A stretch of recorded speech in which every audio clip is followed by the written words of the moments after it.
Pare de fugir de si mesmo. Mas como assim? Como é possível fugir de si mesmo?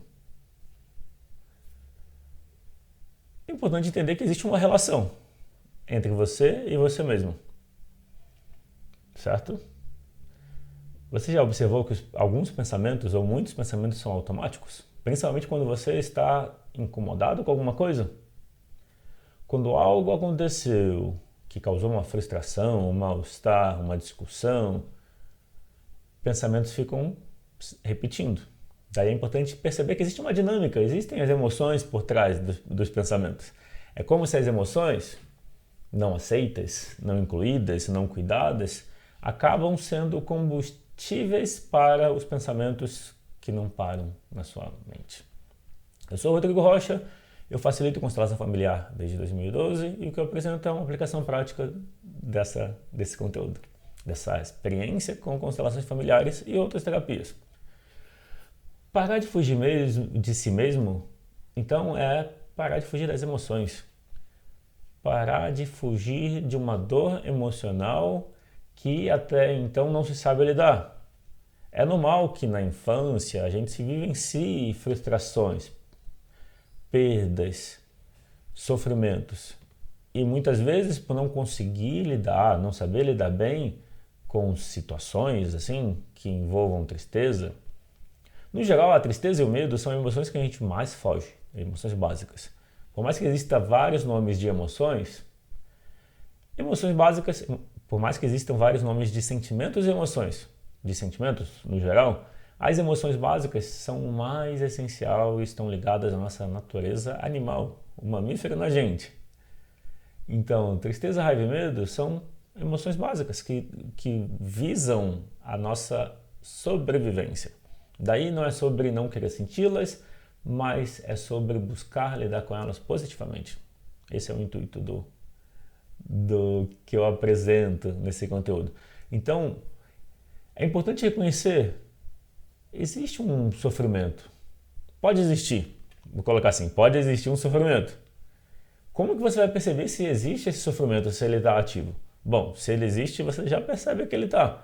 Porque a gente usa várias estratégias para fugir dele. Aí eu vou comentar 3. Uma delas é se manter ocupado o tempo todo, fazendo coisas. Pode ser ocupado trabalhando, cuidando das responsabilidades, cuidando das pessoas. E pode ser também ocupado aprendendo também. Eu considero essa é a que eu uso. Eu considero essa positiva. A ocupação de estar aprendendo o tempo todo e buscando novas experiências, principalmente quando é de autoconhecimento. Porque é como se a gente... Tem um termo que eu ouvi uma vez que é a sublimação. É quando você pega algo que te incomoda, uma frustração, algo não resolvido ou difícil de resolver, e ao invés de você só buscar válvulas de escape, ou seja, fugir, você canaliza essa experiência para o construtivo. Pelo menos essa foi a minha interpretação, foi como eu guardei um significado da sublimação. Quando você transforma o que seria algo negativo para algo positivo. E aí tem várias formas, é como se você pensasse. Eu, particularmente, por muito tempo, quando eu me sentia frustrado, triste, eu ia correr fisicamente. Que era uma forma de fugir da tristeza. Hoje eu tenho consciência disso. Mas era uma forma saudável. Outras formas de fugir da tristeza, por exemplo, pode ser se manter ocupado o tempo todo.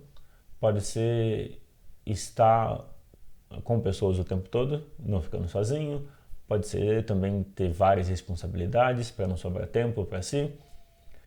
E pode ser também comer demais, bebida alcoólica e assim por diante. Só que de acordo com o que você escolhe para lidar com o que você sente, eu vou colocar assim, de acordo com a fuga que você escolhe para fugir de si mesmo, você pode ter uma fuga que é construtiva.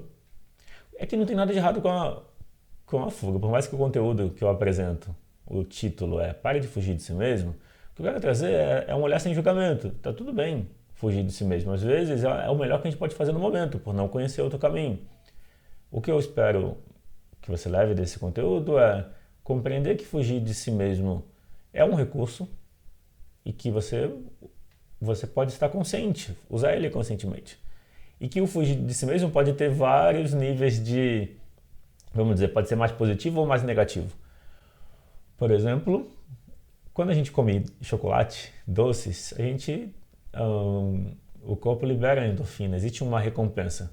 Então, quando você está triste ou incomodado, frustrado, eu uso isso também. De vez em quando quando eu estou incomodado com uma coisa, eu como chocolate, doces.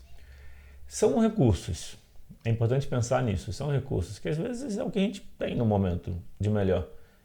Mas é importante estar consciente deles para não virar algo que vai aprisionando, sem alternativa.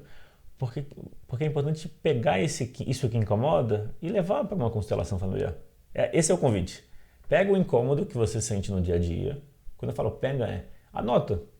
Você se incomoda numa relação com uma pessoa. Você se incomoda no trabalho com alguém. Você se incomoda no dia a dia, na ida para o trabalho, ou com as pessoas, ou se incomoda sozinho. Porque se incomodar é fácil, não é difícil. Então, experimenta não deixar acumular os incômodos. É mais ou menos como não esperar o carro quebrar para levar no mecânico. Se você já tem algum ruído, algum sinal de que tem um problema, agir preventivamente. É nesse sentido que eu falo do parar de fugir de si mesmo. Se você percebe que tem que estar ocupado o tempo todo, aí o que eu falei, o que aumenta o sofrimento? Fugir de si mesmo aumenta o sofrimento. Se você pensar que fugir de si mesmo pode ser mais positivo ou mais negativo, o fugir de si mesmo mais positivo vai aumentar menos o sofrimento. O fugir de si mesmo negativo vai aumentar mais ainda. Mas ainda assim é fugir de si mesmo e o sofrimento está aumentando. Parar de fugir de si mesmo nesse sentido, então, é olhar para dentro. Não foge, olha para o sofrimento, olha para a dor emocional.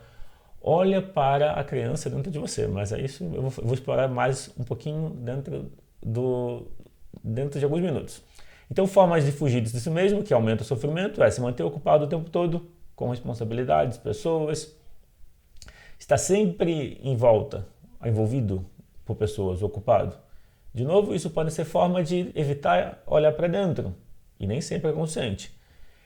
Não se dá tempo para ficar consigo mesmo, ou sozinho, ou fazer atividades que envolvam olhar para dentro, mergulhar e se cuidar emocionalmente. Lembrando que autoconhecimento intelectual, por si só, não traz mudança. O que traz mudança é aquilo que envolve as emoções. Daí a importância da constelação familiar, que é uma forma de você perceber como as emoções estão dentro das relações da família. Quando você ignora essa necessidade de autocuidado, necessidade de ter tempo para si, de olhar para as emoções, a tendência é sentir que as coisas não fluem. As situações à sua volta vão ficando mais difíceis. E uma consequência possível é desenvolver alguma doença psicossomática. O psicossomático é doença que vem da relação com as emoções. O que eu quero dizer é, quando você ignora as emoções, elas vão somatizar, vão aparecer no corpo. Normalmente começa-se com tensões no corpo. Então percebe que eu quero trazer que é gradual. O corpo dá sinais. Antes de o que eu estou comentando agora, abrindo um parêntese, tem a ver com a metafísica das doenças. Então, e também tem a ver com a alquimia. Como eu falei, eu sou terapeuta floral, alquimista e astrólogo. Então, normalmente, a gente começa a somatizar a dificuldade de lidar com as emoções na forma de tensão. Essa tensão vai aumentando e pode tornar doenças, por exemplo. E é interessante se você perceber o seguinte, a tristeza normalmente traz tensões, né, na região dos ombros, mas afeta a região do coração e pulmão. A raiva se percebe mais nessa região aqui, região da mandíbula e ombros e costas. O medo está mais ligado ao estômago e à barriga, ao intestino e às pernas. Então é interessante ter uma boa relação com essas emoções, como uma forma preventiva. E uma das coisas para você, então, resolver, um caminho para resolver, para parar de fugir de si mesmo, então é olhar para as emoções Começa com o mundo interno, que tem a ver com o autoconhecimento prático. Então, percebe como você lida com a tristeza?